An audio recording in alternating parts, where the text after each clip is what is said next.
شباب عاملين ايه؟ يا رب الناس كلها تكون بخير. كنت قاعد بفكر وانا طبعا عمال بحاول ان انا اوصل على الاكونت القديم بتاعي اعلى جزء في القصة، فعمال بقى اشوف ايه احسن حاجة لكل حاجة، وافتكرت ان انا كنت عامل فيديو ايه احسن بيلد لسان جين وو عموما، والفيديو ده كان السنة اللي فاتت. فحسيت ان انا ايه المشكله ان انا اعمل فيديو جديد ابديتد بكل الحاجات الجديده اللي موجوده دلوقتي لاحسن بيلد من حيث الارتفاكتس، من حيث البليسنج ستونز، من حيث السبورتات، من حيث الستاتس، الكورز، الشادوز، كل حاجه نتكلم عليها في الفيديو ده. طبعا يا شباب لو انت بقالك كتير ما لعبتش في اللعبه، في حاجات كتير اتغيرت، بس يعني الى حد ما في امور يعني بنسبه 70% الاساسيات لسه زي ما هي. طيب خلينا نتكلم دلوقتي على اول حاجة انت محتاج ان انت تعرفها او تبدأ بيها في اللعبة. طبعا اي حاجة هتحتاج ان انت عشان تتقدم في القصة لازم يبقى سان جين وو بتاعك قوي، لازم يبقى اهم شخصية عندك تبقى قوية. طيب اهم بيلد دلوقتي عندنا هي ايه؟ هي ما زالت احسن بيلد احنا بنعملها، وهي الفور بيس بيرنينج كيرس مع الفور بيس الاكسبرت. بمنتهى البساطه مفيش حاجه احسن من الافكت اللي بتديها البيرنينج كيرس لما انت بيبقى معاك فور سيت بيس منها، ان هي بتزود الدامج ديلت بنسبه 0.1% كل ثانيه لغايه 100 ثانيه. فالموضوع ده يعني بيخليك تفضل تبقى اقوى على مدار الجيم او اي حاجه انت نزلتها بسان جين وو. طيب بالنسبه للستاتس، ايه افضل ستاتس انت ممكن تجيبها؟ طيب في قاعده كده عامه، احسن ستاتس انت ممكن تجيبها على المين ستات والسب ستات. اللي فوق دي اسمها مين ستات، اللي تحت دول اسمهم سب ستات لو في حد لسه مثلا جاي او بقاله فتره ما لعبش. طيب المين ستات دايما حاول المين ستات دي تبقى رقم فلات. رقم فلات يعني مش نسبه مئويه. ليه؟ لان لما الرقم الفلات ده بيبقى موجود، النسب المئويه اللي في السب ستاتس بتبقى احسن بكتير لو ده كان نسبة مئوية وده كان فلات. خلينا اشرح اكتر. 1840 لما ناخد عليه نسبة مئوية 22% هيدينا رقم اكبر بكتير من لو الاديشنال اتاك دي هتبقى اتاك برسنتج، وهنا يبقى اديشنال اتاك اللي هو الرقم الفلات. فخدها قاعده كده، دايما المين ستات حاول تخليها رقم فلات، والسب ستاتس حاول تخليها بقى هي دي فيها النسب المئويه. ساعات مش تظبط معاك، مثلا زي البيس دي مثلا هي موجوده عندي اتاك برسنتج، فانا عكستها جبت اللي تحت الاديشنال اتاك. بس هي الفكره كلها ان النسبه عموما بتبقى احسن بكتير وبتقويك احسن لو هي تحت، والفلات نمبر اللي هو الرقم ال 1400 ده يبقى هو المين ستات اللي فوق. طيب دي الستاتس اللي عندنا. طبعا انا يعني شايف ان هي ستاتس كويسه جدا بالنسبه ان هي معليه الرقم بتاع التوتال باور بتاع سان جين وو ل 334. طبعا يعني دي كلها بريسيتس، يعني ممكن تختلف على حسب البريسيت اللي محطوط هنا. بس مثلا لو جيت هنا هتلاقي ان هو زاد شويه هنا التوتال باور على حسب البليسنج ستونز طبعا الموجوده وعلى حسب الاسلحه اللي اتحطت، بس بنسبه كبيره يعني الزياده ما بتبقاش كتيره قوي، وانا هتكلم في موضوع الاسلحه ده يعني باستفاضه قدام. طيب بالنسبه للاكسسوارز حاليا لسه 4 بيس ست هي برضو احسن حاجه. الاوبسيديان كويسه جدا بالنسبه لان هي يعني بتديك الدمج اللي انت عايزه من بدايه الجيم. يعني الفكره في الاكسبرت ان هو طول ما انت عمال وقت يعدي اكتر طول ما انت عمال تبقى اقوى، لان هو بيعد بيفضل يستاك طول ما انت عمال بتضرب وين لاندنج كريتيكال هيت كل لما هتعلي الاتاك بتاعك. انما الفكره في الاوبسيديان، الاوبسيديان انت بتنزل على طول بتديك الستاتس بتاعتها. يعني الفكره ان انت من الاول كده increase the user damage taken by 20% and increase the user damage dealt by 20%. يعني انت هتاخد بدايه 20% دامج، وطبعا هيتعمل عليك 20% دامج زياده. طبعا هي هنا بتعد برضه، بس الفكره مش في السيتس ولا الابيليتيز دي، الفكره في الاوتستاندنج ابيليتي بتاعتها ان انت اول ما بتنزل تديك 30% زياده. لو انت معاك الفورسيت بيس بتاعتها بتديك 60% زياده لو انت الاتش بي بتاعك اعلى من 40%. فعشان كده انا بقول ان انت بمجرد ما تنزل بنت بالاوبسيديان هتاخد الدامج انكريز ده. بس غير كده في معظم الاوقات لو الجيم مطول بيبقى احسن ان انت تنزل بالاكسبرت. ده بالنسبه الاكسبرت عموما في الاكسسوارز. طيب ايه عندي هنا؟ انا عندي هنا اتاك برسنتج، عندي هنا الديفنس. طبعا يعني الديفنس الى حد ما نفس الفكره برضو. يعني هنا لو انا عندي اديشنال ديفنس برسنتج يبقى احسن بكتير من ان انا يكون عندي ديفنس برسنتج فوق والاديشنال ديفنس تحت. بس برضو الزياده مش كبيره قوي، بس يعني دي ملحوظات شويه عشان تخلي الاكونت يعني افضل ما يكون. عندنا طبعا الاديشنال اتاك والاتاك برسنتج، ده يعني اكتر حاجه مظبوطه هنا. وهنا طبعا كريتيكال هيت دامج وكريتيكال هيت ريت، اتش بي برسنتج، دارك دامج. هنا في معظم الوقت يعني هتبقى دارك، لان يعني انت بتحطها بناء على السلاح اللي معاك، بس بنسبه كبيره جدا يعني انت دايما بتنزل بسلاح دارك، سواء المون شادو او حتى البلم. يعني في معظم الوقت لازم يكون في السلاحين في دارك ويبن، فيعني هي هتبقى دارك دامج. يعني هي ركز ان هي دايما هتبقى دارك دامج. ودي طبعا اديشنال اتاك، ودي اديشنال ام بي. الام بي هنا مهم جدا، لو جبت فيها ام بي كونسامشن ريدكشن هيبقى احسن واحسن. ودي طبعا بونص جامده جدا. بالنسبه للستاتس، لو بصيت على الستاتس عندي هتلاقي ان انا عندي يعني اولموست لحد ما 90% بريسيجن. طبعا البريسيجن تحتاج ان هي تعلى يعني ازيد من كده شويه، يعني توصل لحد ما ل 95. بس اصلا 89 تجيبها ازاي؟ دي انا برضو هتكلم عنها، لان في حاجات انت هتحتاجها اكتر من بس الستاتس. يعني انت لو بصيت عندي هنا في الستاتس هتلاقي ان انا معظم الوقت على الاكونت القديم بتاعي، معظم الوقت بحط الستاتس كلها في الاتاك. يعني الاتاك عندي بيبقى على ال 2000 او يعني اعلى شويه من ال 2000. يعني انا بحط كل البوينتس عموما في الاتاك من بدايه ما لعبت اللعبه اصلا. بس يعني بوجود حاجات زي الجلد بوس والباور اوف ديستراكشن، انت بتحتاج ان انت تحط حاجات في الام بي او الكول داون ريدكشن. فاقل رقم ممكن تحطه هو 200. ليه؟ حد يقول لي طب يا علي انت بتحط الرقم ده وبتاخد كده من الاتاك والاتاك كده بينزل. هقول له ده كان على ايام انا، ده كان فعلا اتاك بينزل على ايام انا، وانت بتستفدش قوي من موضوع ان انت تحط في الانتليجنس. بس دلوقتي عموما بوجود بليسنج ستون، يعني عظمه على عظمه زي البليسنج ستون دي انشويت بجد. يعني دي رهيبه. يعني دي لو كانت موجوده في الفتره اللي انا كنت بلعب فيها، دي بليسنج ستون جامده جدا. اولا هي بتعلي الاتاك بتاعك بنسبه 6 ده رقم فلات لكل بوينت في الانتليجنس، فبقى الانتليجنس هنا بقى ليه لازمه، يعني بقى وجوده ليه لازمه. فعشان كده في معظم الوقت بتنزل وبترن انتويت وبتحط 200 بوينت او اعلى، يعني لحد ما السقف اللي انت عايز توصل له هو 350 بوينت في الانتليجنس، وطبعا 50 بوينت في البريسيجن عشان بس تزق البريسيجن بتاعك ليه اعلى من ال 90 لو انت عامل الحاجه اللي انا هقول لك عليها دلوقتي. طبعا ما تنسوش احنا لسه جزء من الكرييتر بتاع نت ماربل، فاحنا صناع محتوى السولو ليفلنج. فلو عايز تدعمني هتلاقي اللينك بتاع الكرييتر بيج بتاعتي موجود تحت في الديسكربشن. طبعا الاشتراك مجاني، وهيبقى فيه اكواد ان شاء الله باذن الله نوزعها على الناس زي زمان. طبعا الاشتراك في الموضوع سهل جدا. انت هتخش على البيج هتلاقي الاسم بتاعي، لو كتبت عموما او دخلت من اللينك اللي انا حاطه هتلاقي الاسم بتاعي، وهتدوس سبورت كريتور. طبعا بعديها هينزل الاكواد دي طبعا انا هوزعها على كل الناس اللي عاملين لي سبورت. طيب نيجي هنا لاحسن سلاح. الصراحه يعني انا كنت مستغرب جدا ان مع كميه الاسلحه اللي نزلت دي انا توقعت ان اكيد في سلاح هياخد مكان اللي كانت اقوى اسلحه من زمان، من فتره اللي الناس كانت بتلعب فيها لحد دلوقتي. اقوى اسلحه لسه برضه هي اقوى اسلحه يا جدعان. اقوى سلاح هو البلوم. طبعا يعني ده مش حاجه جديده، يعني البلوم سلاح قوي من ساعه لما نزل، وهيفضل سلاح قوي الى نهايه اللعبه. فالبلوم لسه من احسن الاسلحه اللي موجوده في اللعبه. الكتاب برضو سلاح جبار. ويعني بمنتهى الصراحه المون شادو لسه من اكتر الاسلحه يعني الافكتس بتاعته او القدرات بتاعته بالنسبه للشادو انا ما شفتش صراحه حاجات بالقوه دي. فالمون شادو قوي جدا.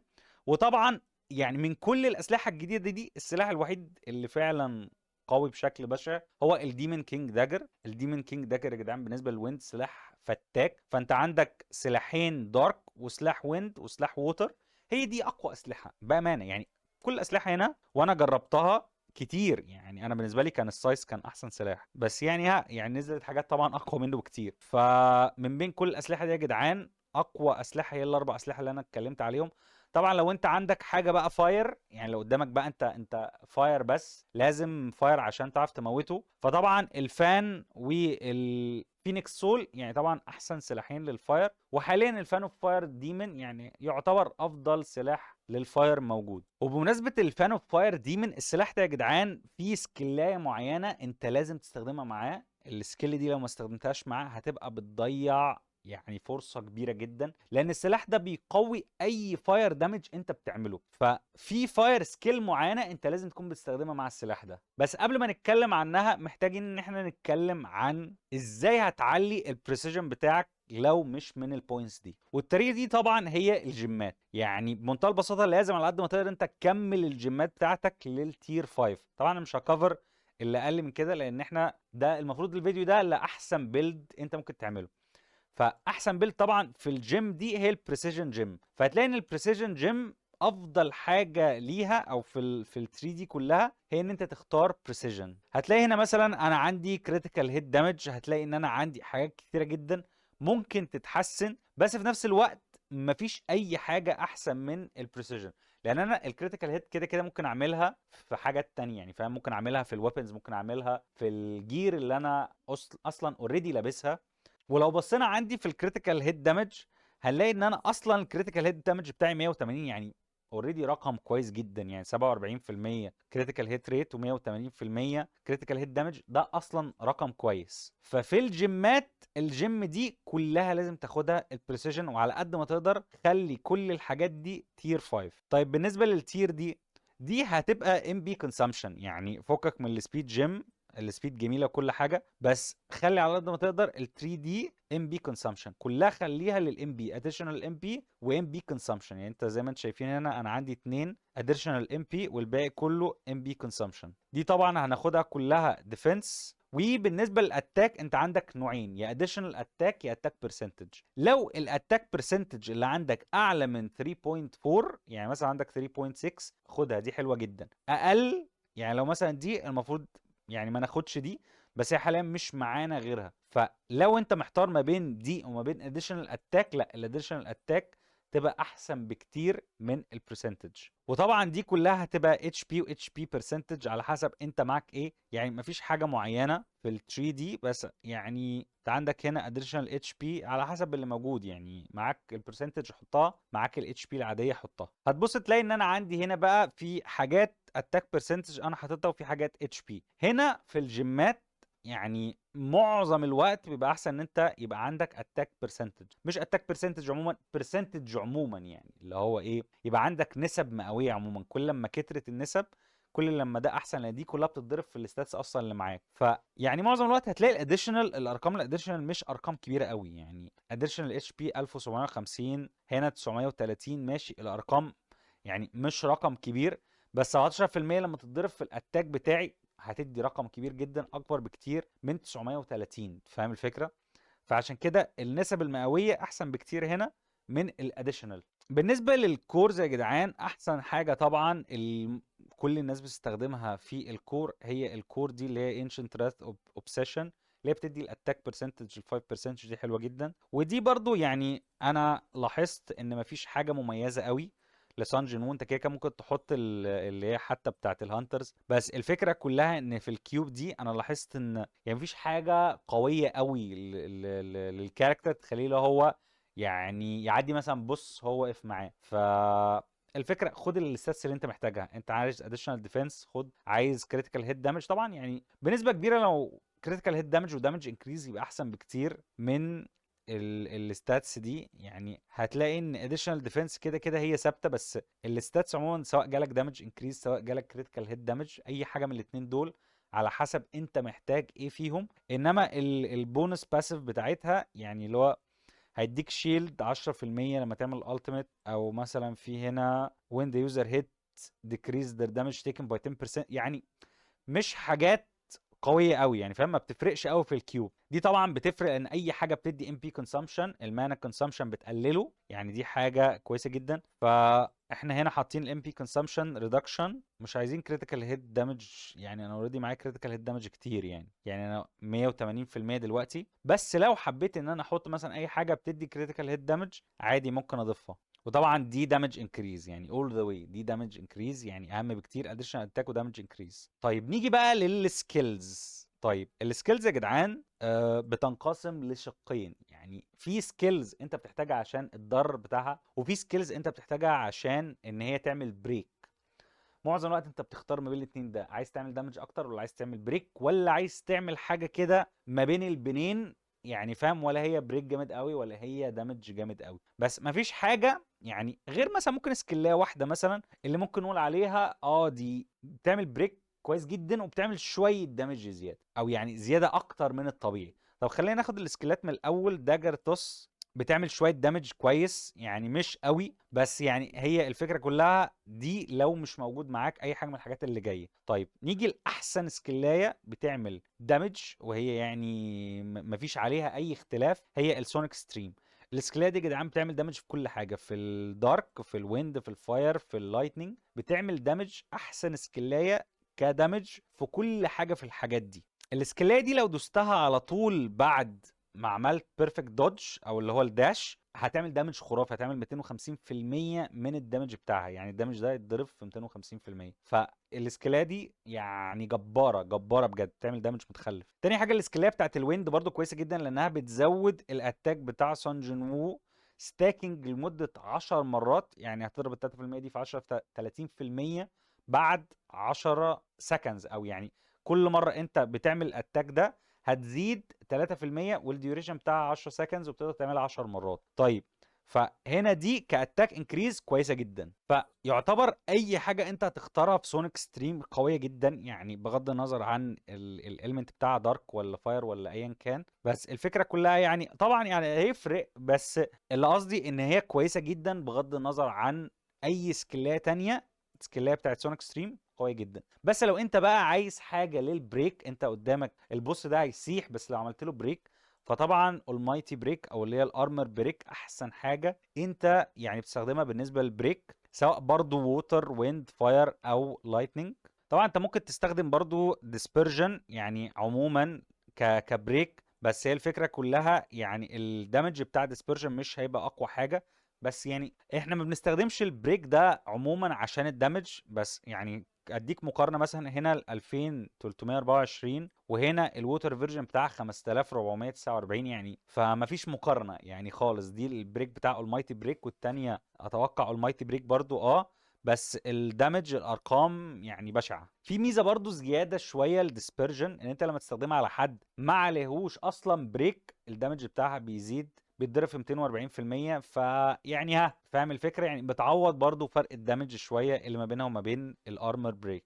الووتر فيرجن بتاعها بتعمل حاجه برضو لطيفه جدا، هي الدمج بتاعها مش اقوى حاجه، بس كل 3 ثواني بتعمل 200% من الاتاك بتاعك كدمج.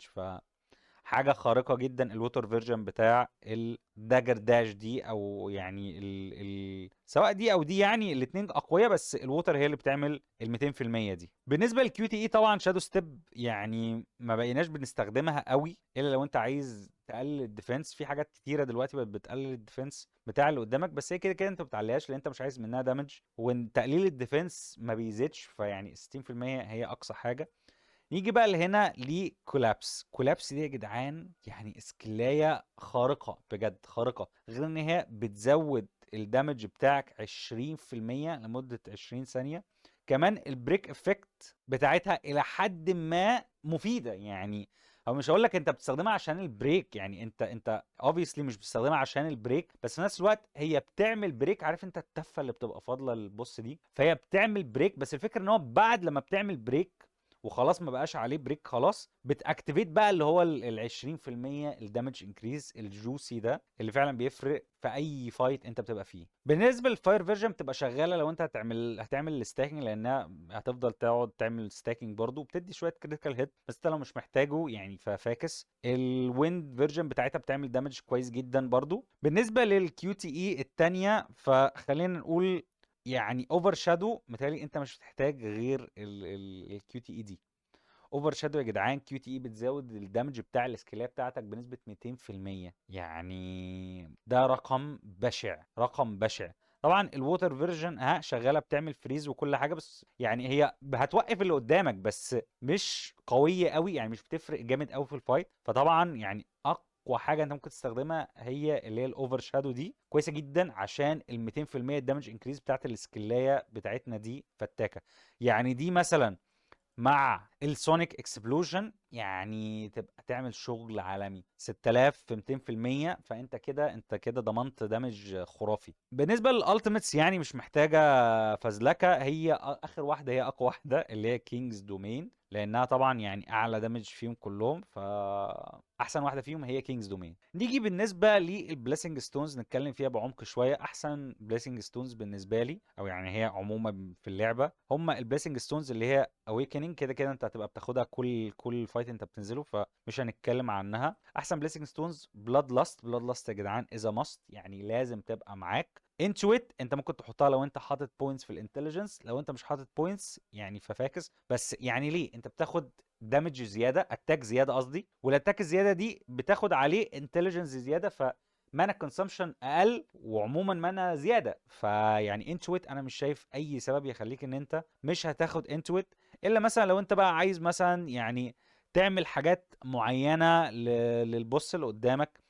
يعني كده كده دبل ايدج كده كده انت برضو لازم هتاخدها، لانها بتعلي الاتاك بتاعك 4% لما بتيجي تضرب اي موب قدامك. بس في نفس الوقت برضو لما بيضربك الموب ده برضو بياخد بيعلي الاتاك بتاعه بنسبة 3%. فهي يعني خد وهات شوية.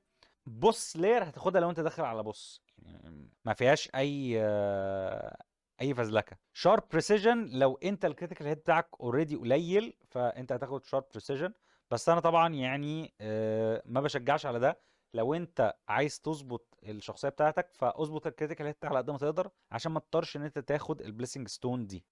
بوليفيرس لو انت البريك بتاعك قليل هتاخدها، هتزود البريك بتاعك شويه. مانا رامبج يمكن من احسن الحاجات اللي هتعلي الاتاك بتاعك، بس هتبوظ المانا كونسامشن. فانت لو انت مالي ايدك من المانا بتاعتك ما بتخلص تحت اي ظرف، وضامن ان انت هتعرف تعدي البوس اللي قدامك بسرعه من غير ما تطول معاه، طبعا خد مانا رامبج. مانا رامبج خرافيه يا جدعان، ان انت تاخد 9% اتاك بدون ما تعمل اي حاجه، ده رقم بشع. طبعا وي ار 1 لو انت داخل انت مظبط الهانترز بتوعك، عارف انت هتاخد ايه، واحنا هنتكلم برضو على الهانترز عموما. فطبعا خد وي ار 1، لان لو انت عندك 2 سبورت هانتر من نفس الاليمنت هيديك 5% معظم الاستاتس اللي هو الاتش بي والاتاك والديفنس، فهيديك 5% في دول، فدي حاجه عظمه العظمه. لو عندك 2 منهم هيديك 5%، لو عندك 3 هيديك 5% تانيين، فاللي هو 10%، برضو حاجة خرافية. بس لازم تكون ظابط الهانترز كلهم يبقوا نفس الاليمنت، حاجة رخمة يعني لحد ما. ديزاير تاني حاجة ليها علاقة ان انت تكون ظابط المانا بتاعتك، وده ما بيحصلش قدام. يعني اللي انا شفته ان مفيش حد بيعرف يظبط مانا قدام، دايما المانا بتخلص منك، او يعني بتبقى يعني اقل دايما من 50%. فحته ان انت تران ديزاير او تحط ديزاير هتديك اتاك كبير جدا 16%، بس يكون الام بي بتاعك اعلى من 60%. يعني مش افضل حاجه، ده غير ان انت لو في اي حاجه بتديك مانا ريكفري ديزاير بتتشال، فهم ظابطينها كده. طيب بالنسبه للهانترز طبعا ايلا يعني بشكلها الغير معتاد ده ستيل افضل سبورت لسانجن وو يعني. واكتر سبورت بقى اللي هو اللي لسه لحد دلوقتي بيستخدم وكان اول سبورت ينزل سانجن وو هو مينج يا جدعان، او مين زي ما الناس بتقول عليه. مين بيونج يعني اكتر كاركتر انا ما كنتش بحبها خالص نهائي، والى حد ما زلت ما بحبهوش. ما بحبش الديزاين بتاعه، بحس ان هو شكله عبيط جدا، بس هو ستيل احسن سبورت في اللعبه. الابيليتيز بتاعت مينج لسه قائمه لحد يومنا هذا، ولسه ابيليتيز قويه جدا ان انت ترجع الالس بتاع كل البارتي على مده، يعني مش في نفس الوقت بس على مده، دي حاجه جامده جدا. يعني اللي هو انت الانتاير تيم كله هياخد 1% اتش بي زياده، على حسب طبعا الماكس اتش بي بتاع مين. كل لما الماكس اتش بي بتاعه اللي هو النقاط الحياه كلها بتاعته زادت، كل لما ال1% بتاعها هيزيد. طبعا ده لمده 10 ثواني، فده 10% من الاتش بي بتاعه لكل البارتي، فدي حاجه جامده جدا. وطبعا اهم حاجه هيزود الدمج تيكن باي 15%، يعني برضو رقم مش قليل يعني، فاهم. ايلا بقى يعني هي الحاجه الخارقه فعلا، اللي هو انستنتلي ريستور 10% من الديفنس بتاعها ك اتش بي، هتزود الدمج بنسبه 12%، هتزود الشيلد بنسبه 12%، او تدي شيلد بنسبه 12% من الديفنس بتاعها، وهتزود كريتيكال هيت، وهتزود الكريتيكال هيت دامج. ودي اسطمبة كده يعني برضو شفناها في ميلين فيشر في فترة ما.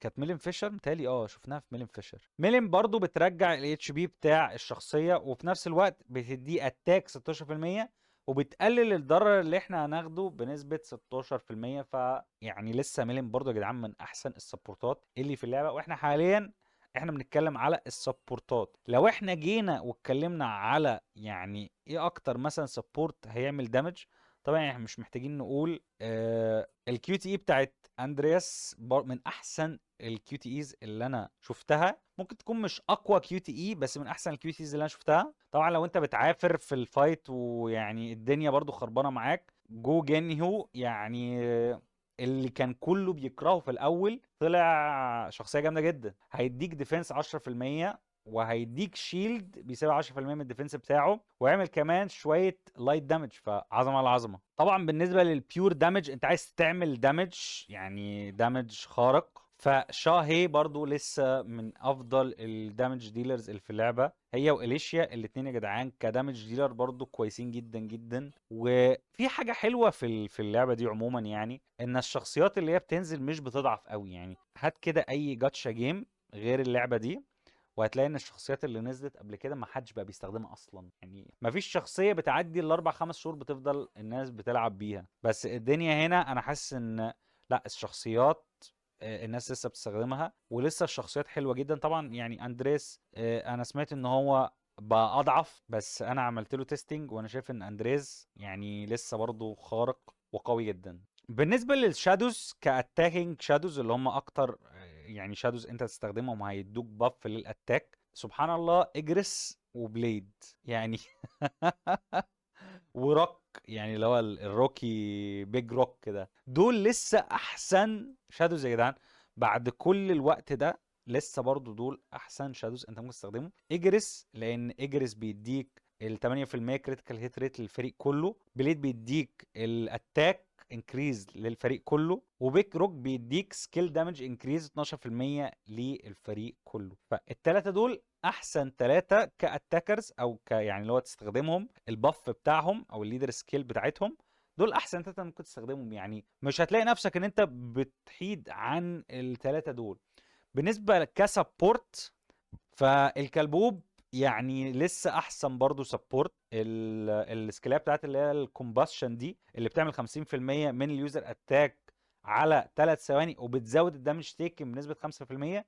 والديوريشن انفينيت، يعني انت ممكن تعملها كذا مره ومش هتخلص. يعني هي عامه ما بتخلص. فالموضوع ده قوي جدا جدا جدا. برو طبعا السكيليه بتاعته السبيسيفيكلي يعني معينا الاي شال ديفاور يو دي بتدي بانشمنت تعمل انكريز الدامج تيكن بنسبه 5%، بس عندها ديوريشن. الديوريشن هنا 20 ثانيه. فالى حد ما برضو السكيليه حلوه جدا، وهتساعدك لما انت بتستخدمها كسبورت سكيل. واخيرا وليس اخيرا، احسن سكيلايه للارمي اوف شادوز عموما هي السكيلايه بتاعه التنين، اللي هي السكيلايه اللي بتزود الاتاك بنسبه 100%. 100% اتاك انكريز، ده رقم خرافي. السكيلايه دي جدعان قويه جدا جدا جدا، وبتخلي فعلا انت بتحس بالارمي اوف شادوز دول بيعملوا شويه دامج ديسنت، يعني دامج محترم. وبس يا شباب، يعني دي كل الحاجات الابديتد اللي انت محتاج ان انت تاخد بالك منها عشان تعرف تعدي اي محتوى في سولو ليفلنج ارايز. طبعا بفكر الناس ان احنا عاملين تحدي كده لطيف، ان اي حد ساب اللعبه وعايز يرجع يلعبها من فتره، لو عرف يوصل لاعلى ليفل او اعلى ستوري اللي هو حاليا 23، لو عرف ان هو يوصل لها او ايا كان اعلى ستوري موجوده دلوقتي ايه، هيبقى ليه جايزه من القناه. وبس كده، اتمنى يكون عجبكم الفيديو. انا فعلا تعبت يا جدعان عشان اجمع كل المعلومات دي. انا قعدت يعني ادرس كميه معلومات كتيره جدا عشان اعرف اجمع الحصيله دي، لان انا فعلا كان بقالي كتير جدا بعيد عن الملاعب. وطبعا في ناس كتير قوي ساعدتني منكم طبعا، فشكرا ليكم جدا. الناس اللي هي بعتت لي وشرحت لي حاجات كتيره جدا في اللعبه، او حاجات انا ما كنتش فاكرها، او حاجات انا اصلا ما حضرتهاش، فشكرا ليكم جدا يا جدعان. طبعا شكرا لصاحب الاكونت، يعني انت عارف يعني انت دايما في القلب. فاتمنى يكون عجبكم الفيديو. كان معاكم علاوي، وشكرا ليكم.